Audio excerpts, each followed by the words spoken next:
Blog Talk Radio.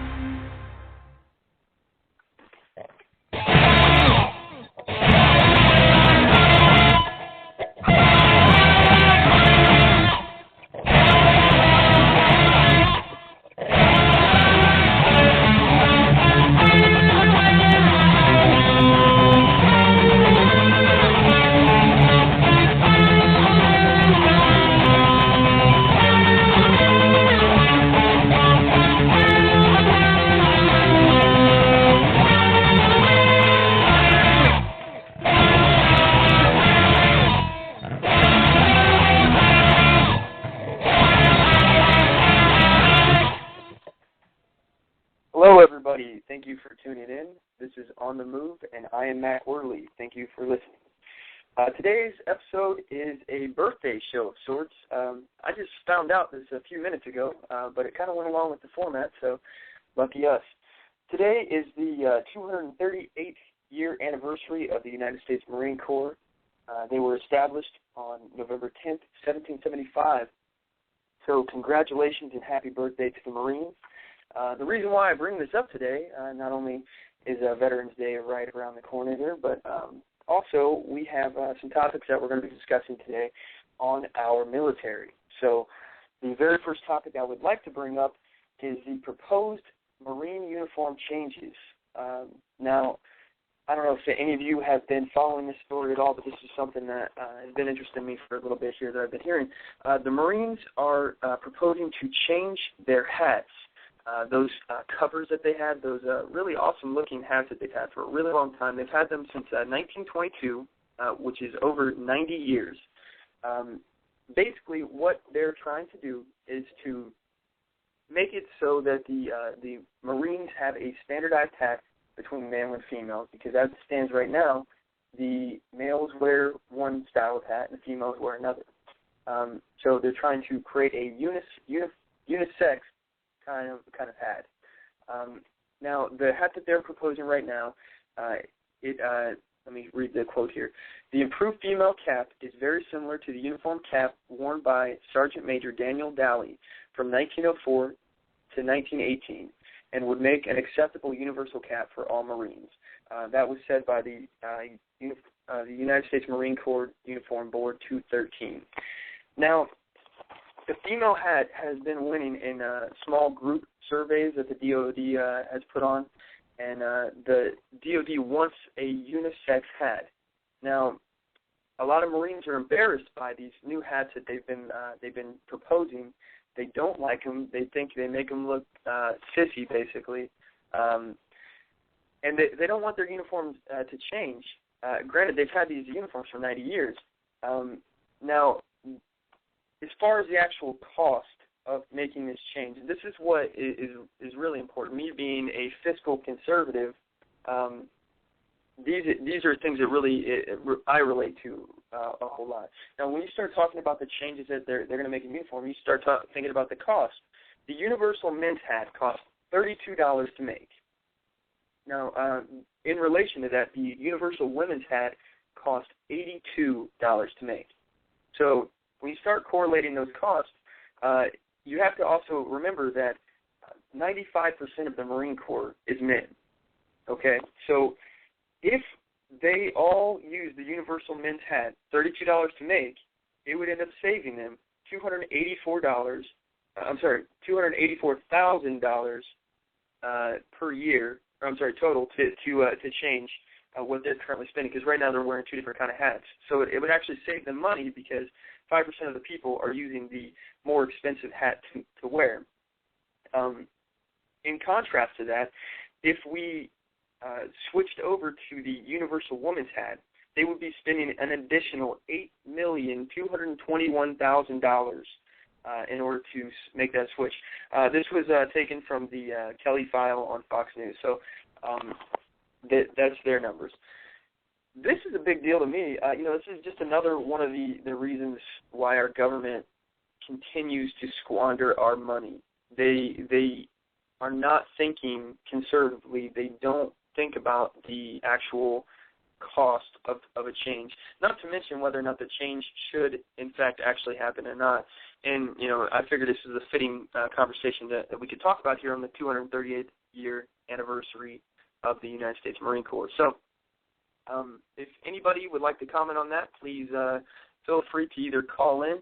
The guest call-in line is 619-924-0986. Again, that's 619-924-0986. Let us know what you have to say about it. Or you can email us at onthemoveshow@gmail.com. Anyway, my thought on this is, firstly, why is Obama trying to do this? Why does Obama want to change the uniform of the Marine Corps? Why does he want to change it when they've been wearing this hat for 90 years? So I'd like to hear from some former veterans, see what you guys have to say, see what your thoughts are on this, and let me know. Regardless, another thing that I would like to talk about here is the military purge that has been going on within the top ranks of our military. Obama has purged 197 officers in the past 5 years. They've been fired for various reasons. A lot of them range from personal misbehavior in the military, on military business trips. Some of them were suspected of counterfeit poker chip use. One was fired for not providing proper force protection. Actually, I'm sorry, that was 2 officers that were fired for that. Some were fired for adultery, groping a civilian, which, by the way, since when did Democrats care about those things? Now, I don't recall them ever having an issue with kicking candidates out that were in trouble for those kind of things. It's been in the news recently, and all we have to do is look at Anthony Weiner to find out that they don't really care about adultery.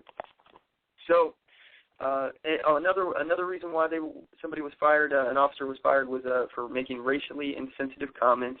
And lastly, another reason was abusive leadership. So I'm not really sure what abusive leadership really means, but you can decide yourself there. The Obama administration says that they're recommitting to enforcing ethical leadership standards. Well, critics have been saying that the Obama administration is removing officers who disagree with the administration policies or politics. One source to WND.com said they are purging everyone, and if you want to keep your job, just keep your mouth shut.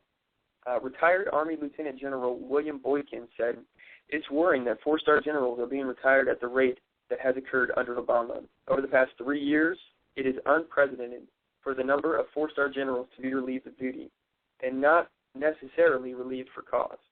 He went on to say, "I believe there is a purging of the military. The problem is worse than we have ever seen." So keep this in mind. The military is actually not even allowed to speak out against the president according to the Uniform Code of Military Justice. Article 88 of the Uniform Code of Military Justice states, and I'll read it right off here, "Any commissioned officer who uses contemptuous words against the president, the vice president, Congress, the Secretary of Defense, the Secretary of the Military Department, the Secretary of Transportation, or the governor, or the legislature of any state, territory, commonwealth, or possession in which he is on duty or present shall be punished as a court-martial may direct." So, with that in mind, keep in mind as well, being that it is coming up on Veterans Day, that we should be giving total respect to our veterans and our current military forces that are serving for us. They literally give up their constitutional right of free speech when they sign up to protect us. It's literally part of the job, and they can be punished and jailed for speaking their mind and disagreeing. Now, what are some of the dangers of putting a president or allowing our president to put people in power, in leadership positions in the military, when he can pick and choose what they believe in, basically? Well, first of all, it gives him total control over the military. And what this means is that if somebody doesn't believe that they will follow an unconstitutional order, well, Obama can put people in office or put people in power positions, leadership positions, that will enforce unconstitutional orders, that will take away your rights, that will violate you, and will violate the Constitution. Now, this is scary to me because one of the hedges we have against this is having a military who's sworn an oath to defend the Constitution. They haven't sworn an oath to the office of the president. They haven't sworn an oath to anything else other than to protect and defend the Constitution. So their primary purpose is to defend that, and they're responsible for making sure that all the orders that they follow are actual constitutional orders. So what other problem does this have? Well, he can purposely weaken our military in order to reduce them as a superpower. And how he can do this is by making policy changes that will weaken us. But with leaders in power that he's put there, he's handpicked, he'll get virtually no pushback. And the ones that do, according to the Uniform Code of Military Justice, he can just boot them out, retire them for speaking out against him. And this is actually something that he seems to be, trying to do, is take us out of the slot from a superpower. He's doing this through lots of other reasons, but weakening a military is a primary way. The reason we are a military, or we're a superpower in the world, is because we have a really good military and we're strong. Well, another thing that actually is a danger of him putting military leaders in power and actually handpicking who's going to be the leadership of our military is we risk him taking over in a military-style coup.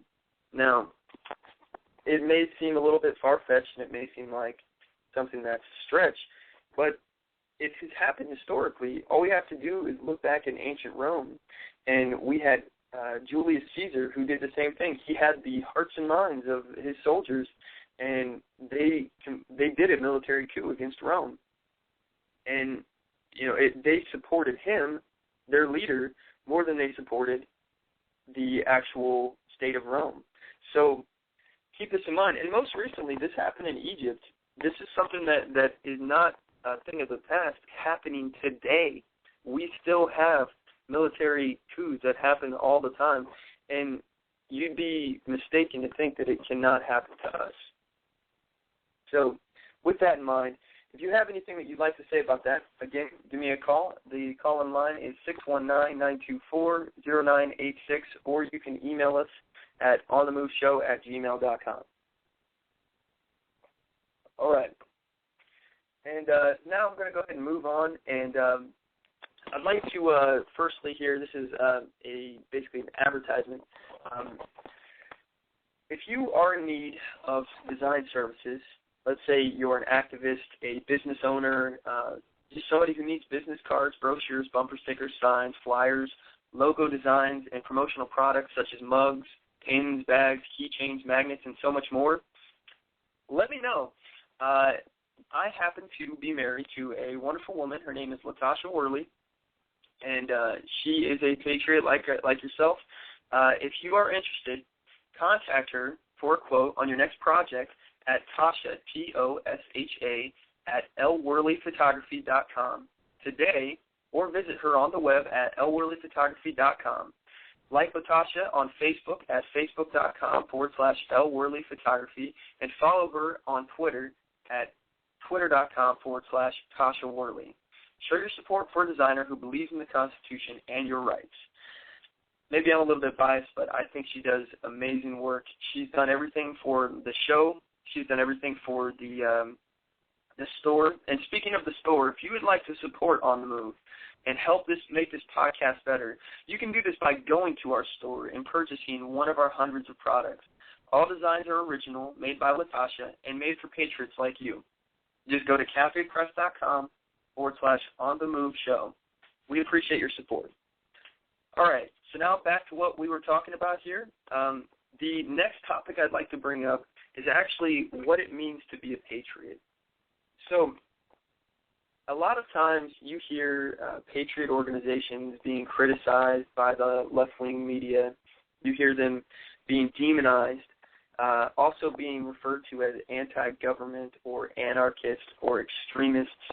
This is something I've been hearing from people like Harry Reid, our president, and just members of the mainstream media in general. Well, I thought it would be a good idea for us to take a few moments to decide what or not necessarily decide, but have a conversation about it at least, about what it means to be a patriot. What does it mean to you? Contemplate that and think about if it's a good thing or if it's a bad thing, because, for me, I feel like it's been taken and turned into a negative thing. It's been twisted now, and they're trying to make it be something bad, when all of our forefathers, they were patriots, stood up for what they believed in, and they tried to do something that had never been done. It's an individual freedom experiment.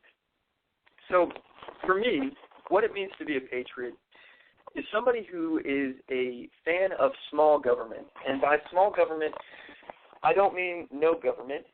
I don't mean that it's limited in every aspect, but what I do mean is that a government that its interest is based on the individual freedom, and it's reined in and controlled by policies that allow for individual freedom.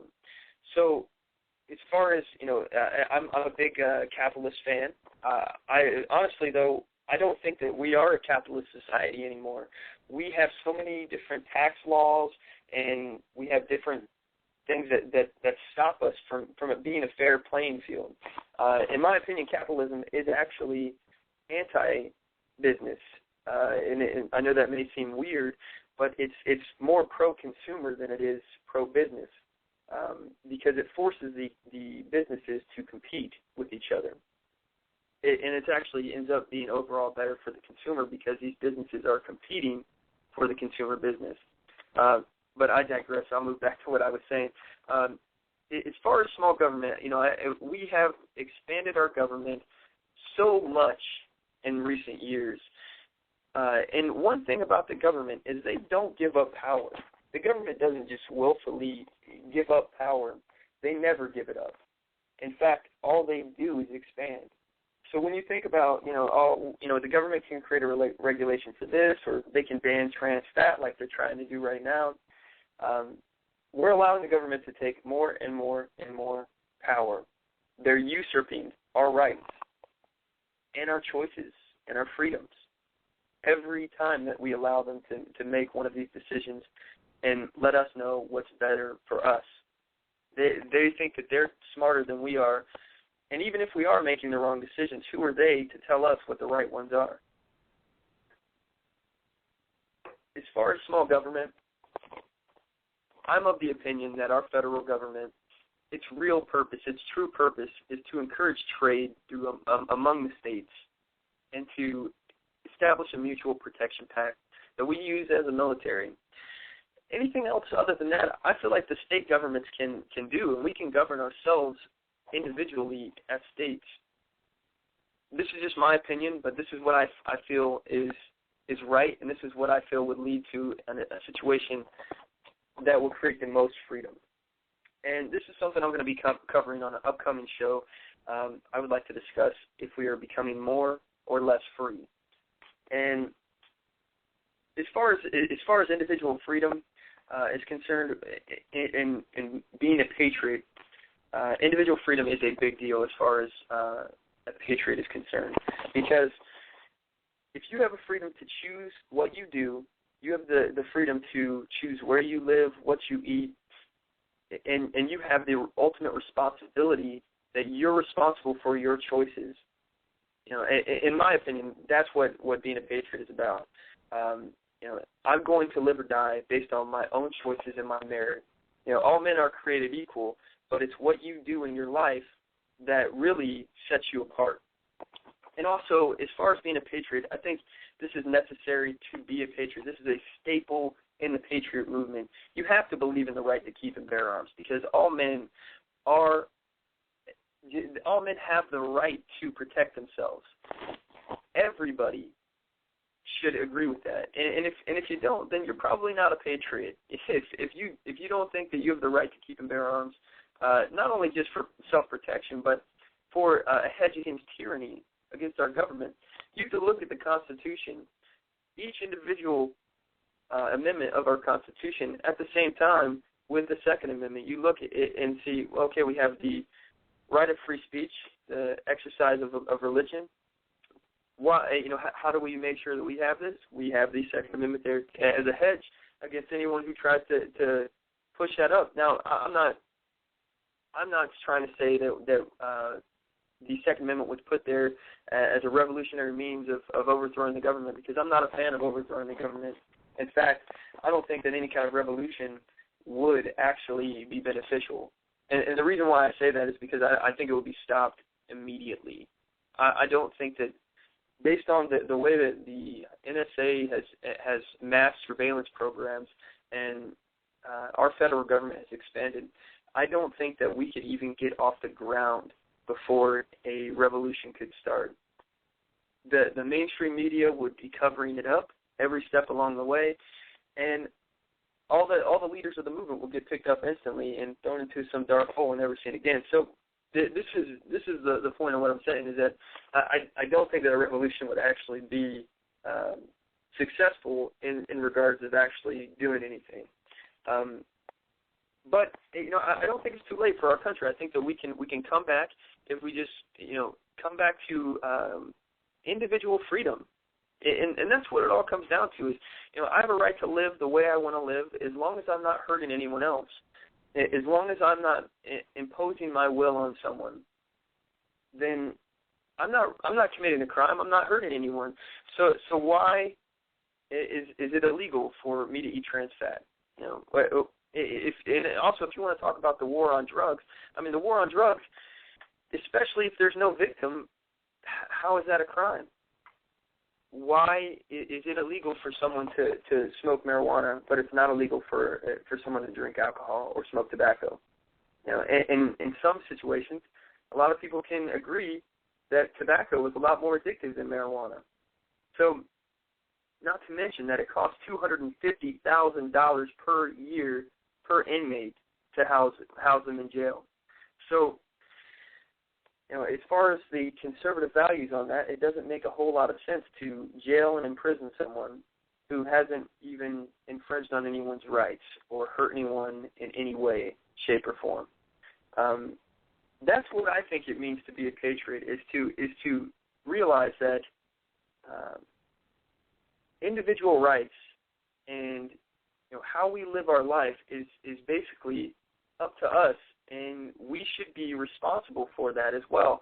We shouldn't ask for handouts if we made a mistake. If we do, and somebody wants, that's charity at that point. If somebody wants to help you, that's a different thing entirely. It's not the same thing as a bailout, a government-mandated bailout where they're stealing tax money from other people, and those other people now, their money is unwillingly going toward someone else.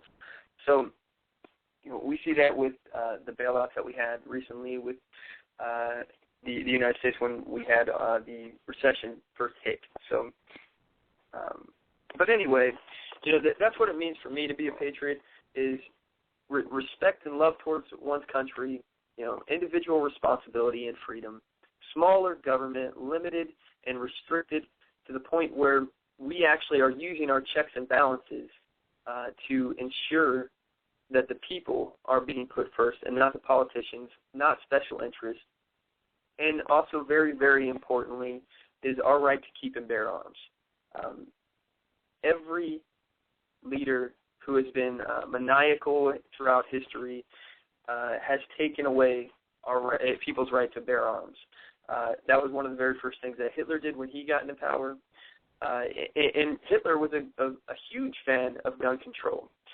And as far as gun control, I always like to bring up this quote from Sammy the Bull, and I'm going to go ahead and paraphrase it here. Sammy the Bull once said that, "I'm a criminal. I'm always going to have a gun." He was talking about how he loves gun control.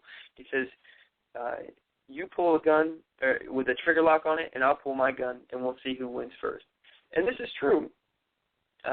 Criminals will always have guns because, by definition, they are criminals, and they're always going to be looking out for themselves. They're going to break the law if they don't agree with it because they are criminals.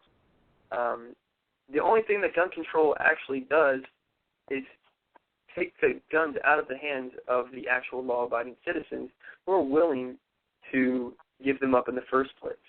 So a criminal isn't going to willfully give up their firearm. Anyway, if you have a comment that you'd like to make on the show, or you disagree with me, or you agree in any way, feel free to email me at onthemoveshow@gmail.com, and I will read off your emails on the next one.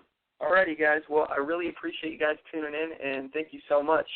Have a good one, and as always, know your rights, assert your rights, get on the move.